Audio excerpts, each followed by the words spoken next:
Bom, e você que gosta de bolsa em queda deve estar meio chateado, né? Porque muita coisa subiu, vem subindo nos últimos dias e bate aquela dúvida, né? Comprar ou não comprar? Comprar ou esperar? Então é o seguinte, independente do que você esteja fazendo, acho que o recomendado é não parar os estudos, tá? E uma coisa interessante a se fazer nesses períodos de alta de bolsa é procurar ações, procurar empresas que podem estar baratas nessa alta. Não necessariamente para a gente comprar, mas para a gente estudar, para a gente entender. Por quê? Porque quando vier a próxima queda, imaginando que em algum momento isso vai acontecer, essas ações que a gente está estudando hoje, que ainda estão para trás, elas podem ainda ficar mais atrativas. E aí, como você já fez um estudo prévio, quem sabe pode valer o aporte, pode entrar no radar. Então, olha só, eu separei alguns nomes aqui, alguns por setor, outros aleatórios aqui para a gente discutir. Vamos começar com as elétricas. Dentro aqui do setor elétrico, né, que eu considero o mais importante para o iniciante começar, eu vou listar 3 empresas que podem estar baratas ainda, tá? Eu vou comentar mesmo apenas uma, mas vou listar 3 aqui rapidamente para a gente não se alongar. Então, veja só, Transmissão Paulista, né, segue aí como excelente opção, na minha opinião, tá abaixo ali, né, ou dentro ainda do nosso preço teto, que é até R$ 25,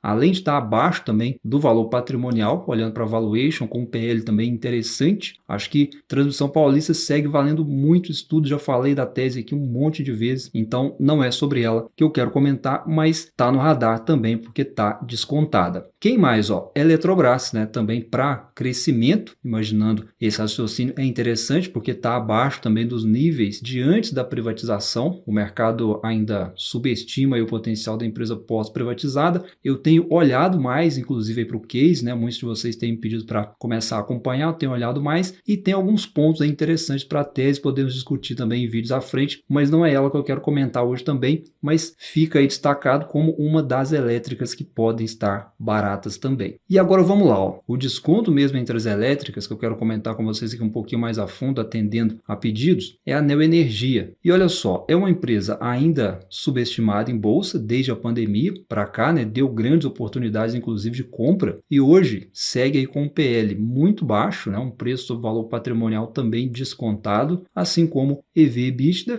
e a gente observa que os lucros da empresa seguem muito fortes. De toda forma que a gente olha aqui o valuation, ele é interessante. Como eu falei, é empresa para estudar. É claro que o mercado tem medo de alguma coisa aqui, né? Senão não estaria tão subestimado assim. E qual o medo exatamente? A gente pode imaginar alguns pontos, como por exemplo um possível fechamento de capital, que já teve alguns rumores aí quanto a isso. Pode ser também a questão da dívida da empresa, que é um pouco alta, e até mesmo o setor de atuação, né? Que é um pouquinho mais difícil ali, por exemplo, do que geração e transmissão. Ela é mais exposta à distribuição. Mas o que você, investidor, tem que ver mesmo é o seguinte, em empresas com dívida alta, que talvez é o ponto de maior preocupação, é buscar olhar se ela está conseguindo crescer com essa dívida, porque o intuito das empresas quando tomam dívida é isso, é crescer. Então a gente olha aqui para o histórico de dívida em relação ao EBITDA, na média aqui, desde que ela abriu o IPO em bolsa, a gente tem uma média aí de alavancagem de 3,1 vezes, ou seja, nada fora do normal dentro desse período. A dívida seguiu alta? Sim.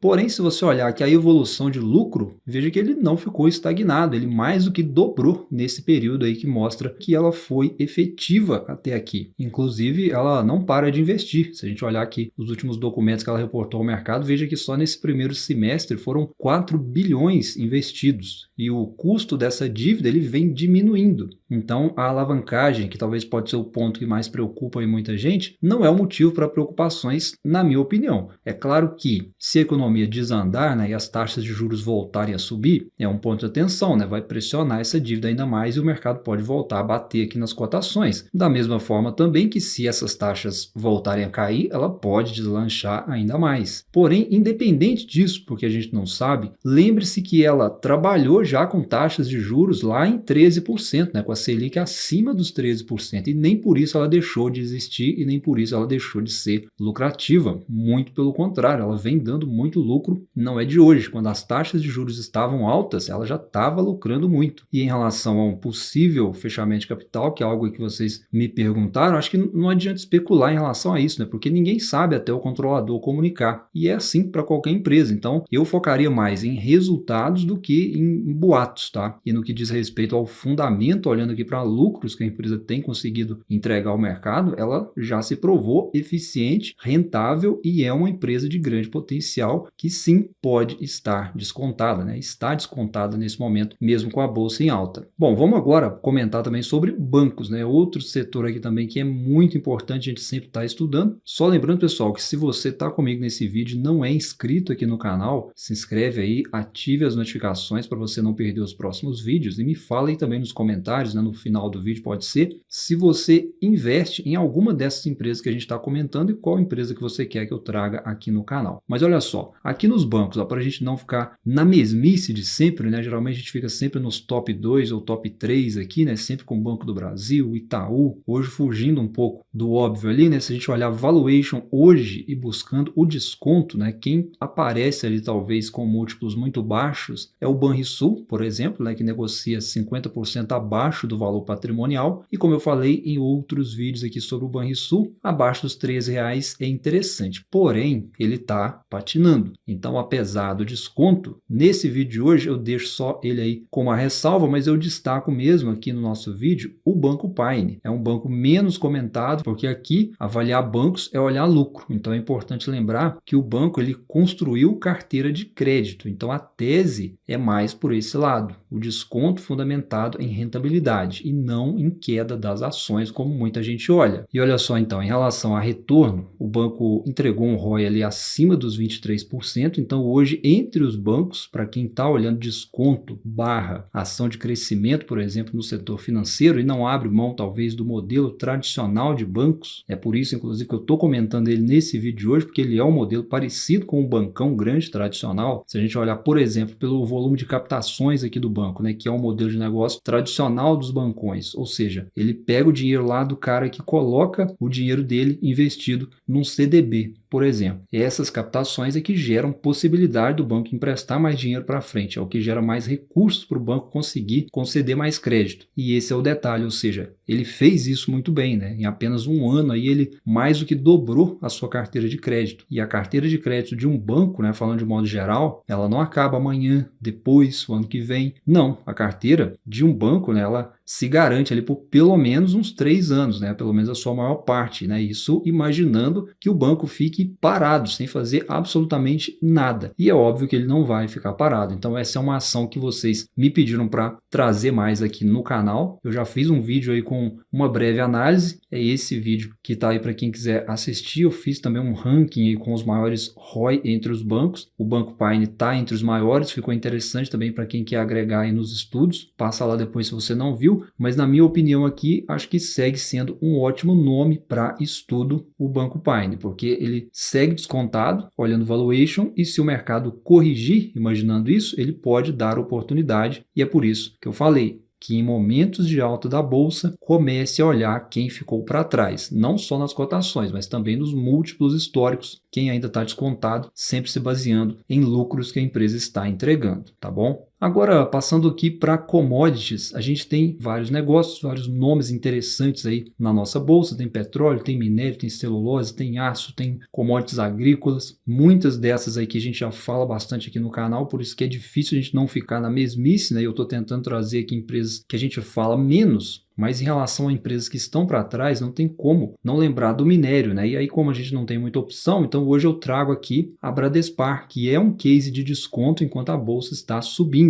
Não só porque a gente tem o desconto de holding, né? Que é aquela ladainha antiga, já que todo mundo conhece, que faz sentido para quem olha a remuneração em dividendos, para quem olha proventos, comparado percentualmente ao valor investido, é um dos maiores dividendos da bolsa, na casa aí dos 15% para quem está comprado nesse preço atual. Ou seja, Bradespar é tese de dividendos. A empresa ela certamente sempre vai estar descontada frente à Vale, que é a empresa investida dela. Ou seja, é uma forma mais barata de comprar Vale de forma indireta. E quanto mais lucros da Vale, maior será o yield aqui da Bradespar, porque o lucro dela vai seguir um pouco aí do lucro da Vale, da mesma forma que se a Vale lucrar menos, ela também vai lucrar menos. Então é mais uma empresa que negocia a um PL baixo, além do preço sobre valor patrimonial que está abaixo da média, abaixo do valor patrimonial, por isso não tem como aí ficar de fora de uma lista de ações esquecidas em meio à alta da bolsa. Se você está filtrando por descontos aí, a Bradespar com certeza está aparecendo aí na sua relação de empresas. A dinâmica aqui da empresa é um pouco diferente do que os modelos de negócio tradicional por causa do minério de ferro, né? Como a gente sabe, ela vai seguir a volatilidade da da Vale, então é comum ver às vezes aí a bolsa subindo e essas empresas aqui relacionadas ao minério caindo. Mas de todo modo, apesar de já ter se recuperado um pouco aí nas cotações, a Bradespar ainda segue como um case de desconto. Vamos aqui para mais empresas e que podem estar baratas mesmo nessa alta da bolsa. Eu destaco a JHSF. E olhando aqui para o valuation hoje, né, para os múltiplos da empresa hoje que ela está negociando, a gente vê que ela está cerca de 40% abaixo do valor patrimonial e ainda com um PL, né, um preço-lucro aí em cerca de 5 vezes, ou seja, são múltiplos descontados nesses patamares de preço comparado aos lucros que a empresa entrega, né, ela pode estar interessante mesmo com a bolsa estando em alta, e aí é ficar de olho, como eu falei, porque se vem uma correção aí, ela pode ficar ainda mais descontada. Olhando para lucros, olha só, a empresa começa a retomar os lucros e aqui tem um detalhe importante. O negócio da empresa que tem colocado ela de volta no jogo são os negócios de shoppings e hotéis, principalmente, né? Enquanto a parte de incorporação, que é mais cíclica, ainda vai